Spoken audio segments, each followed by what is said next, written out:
and thank you for the invitation to speak on the Jewish perspective of afterlife. Well, as you may know, Jewish people tend to disagree between themselves almost about everything. If any of you were to participate in a Jewish scripture study group, you may find it difficult to understand what was the origin of the debate, or what, if any, are the possible conclusions. The Jewish perspective on afterlife is not an exception to this, as there is a known saying, 2 Jews, 3 afterlife. So let me start by stating this. Judaism does not have much dogma about afterlife, and leaves a great deal of room for personal opinion. At different times and in different places, Jews had different ideas.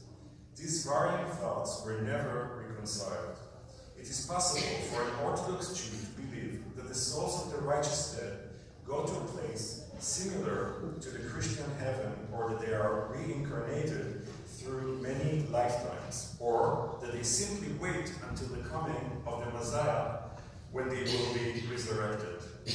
Likewise, Orthodox Jews can believe that the souls of the wicked are tormented by demons of their own creation, or that wicked souls are simply destroyed at death, ceasing to exist. Surprisingly, the afterlife is not explicitly mentioned in the Torah at all. Nevertheless, some interpret, and not all agree on this, that there are some indications of in the Torah, that the righteous will be reunited with their loved ones after death, while the wicked will be excluded from this reunion. Later portions of the Bible, such as the book of Daniel, speak more clearly of life after death and the world to come, such as the quote, "And many of them that sleep in the dust of the earth shall awake, some to everlasting life, and some to shame and everlasting contempt." The spiritual afterlife is referred to in Hebrew as Olam Haba, the world to come. The Olam Haba also often refers to another, higher state of being. In the Jewish literature, the rabbi says, this world is like a lobby before the Olam Haba, before the afterlife. Prepare yourself in the lobby so that you may enter the banquet hall. And so we prepare ourselves for the Olam Haba through Torah study and good deeds. The Talmud, the Jewish thinking, states that all Israel have a share in the afterlife. However, not all shares are equal. A particularly religious person, righteous person, will have a greater share in the afterlife than the average person. In addition, a person can lose his share through wicked actions. There are many statements in the Talmud that a particular mitzvah will guarantee a person a place in the Olam Haba, or that a particular sin, one specific sin, will cause a person to lose his share in it. For those in Judaism who accept the idea of afterlife, you may find a variety of different beliefs. Some argue that the resurrection of the dead will occur in the Messiah age. According to this belief, when the Messiah comes to initiate the perfect world of peace and prosperity, the righteous dead will be brought back to life and given the opportunity to experience the perfected world that their righteousness helped to create. The wicked dead, though, will not be resurrected. Other mystical schools of thought believe resurrection is not a one-time event, but is an ongoing process. The souls of the righteous are reborn to continue the ongoing process of Tikkun Olam, which means mending of the world. Some sources indicate that the reincarnation is a routine process, while others indicate that it only occurs in unusual circumstances, where the soul left unfinished business behind. But another view is that the belief in reincarnation is explained the traditional Jewish belief that every Jewish soul, in fact, in history, was present at Sinai and agreed to the covenant with God. According to one mystical view, every sin we commit creates an angel of destruction, which is like a demon, and after we die, we are punished by the very demons that we created. Some views see Gehenna, which is hell, as one of the severe punishment, a bit like the Christian hell of fire and brimstone. Other sources merely see it as a time when we can see the actions of our lives objectively, see the harm that we have done and the opportunities we missed, and experience remorse for our actions. However, and for the benefit of the wicked, some argue that the period of time in Gehenom does not exceed 12 months, and then ascends to take his place on the Olam Haba in the afterlife. Judaism, although it should be taken as a serious religious, does not lack of humor. Some claim that we all go to the same place when we die, where Moses and Rabbi Akiva give constant and everlasting classes on the Bible and the Talmud. For the righteous, this is heaven, of course, while for the others, this is hell.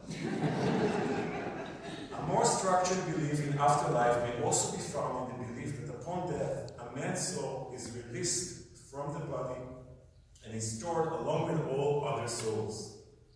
In the future, the Messiah will come and God will sit in judgment for the souls.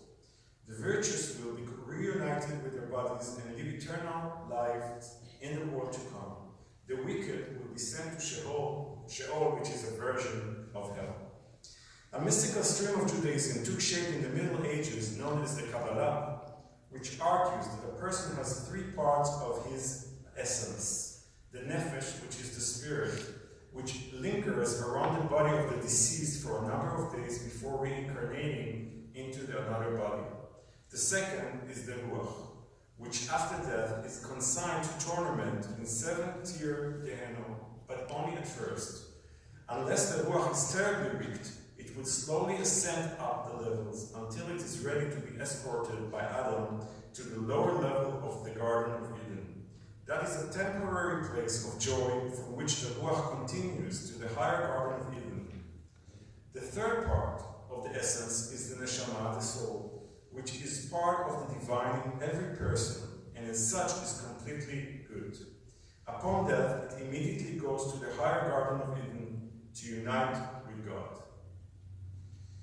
The collective shock of losing 6 million Jews in the Holocaust, 1 out of 3 who lived in the world that day, was great.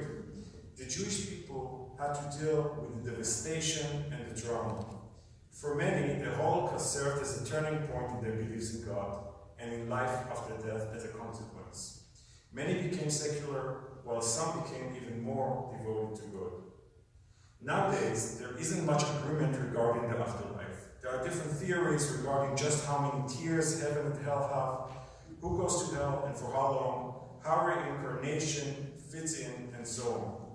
It may be fair to say that Judaism has never decided on a formal approach to the afterlife. We're left with a typically practical or provisional interest in the world as it is.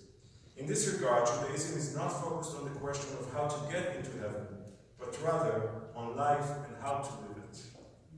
One last word may be given to the secular Jewish approach, which consists a large part of the Jewish world today, which is estimated to be around 14.8 million altogether. Very small religion if you compare it to Christianity, which is nearly 2.4 billion, or Islam 1.8 billion. So the Jews are only 14.8 million. Their approach may very well summarize with just one sentence. Only the living can play or imagine or read about the afterlife. Once a man dies, his afterlife ceases to exist with him. This is the secular approach. Since we are having this conference in a church with mostly non-Jews in the audience, some of you may have a special personal interest with the question whether, according to Judaism, non-Jews also have a place in the Olam Haba, in the afterlife. Well, although there are few statements to the contrary, in the Jewish Talmud, Jewish thought, the predominant view of Judaism is that the righteous of all nations have a share in the Olam Haba. In traditional Judaism, heaven is not a gated community, and righteous of all nations also participate in eternal life. So, we may have this conference again in the afterlife with both Jewish and non-Jewish representatives. Thank you very much for your attention.